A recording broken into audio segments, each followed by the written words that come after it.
করোনার ঠিক ৫ বছর পর আবারও নতুন মহামারীর শঙ্কা দেখা যাচ্ছে। চীন ও জাপানে নতুন আতঙ্ক তৈরি করেছে দ্য হিউম্যান মেটানিউমো ভাইরাস বা HMPV। ভাইরাসটি করোনার মতোই ভয়াবহ আকার ধারণ করতে পারে বলে সতর্ক করেছেন স্বাস্থ্য বিশেষজ্ঞরা।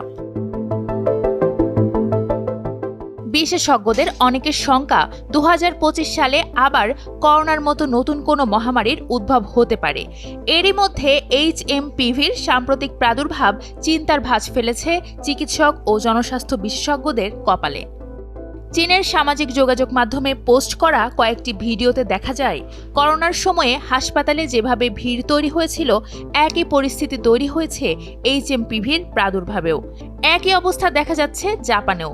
দেশটির সংবাদ মাধ্যম বলছে, চলতি মৌসুমে দেশটিতে ঠান্ডাজনিত সংক্রমণ ছড়িয়েছে ৭ লাখেরও বেশি মানুষের মধ্যে। যেভাবে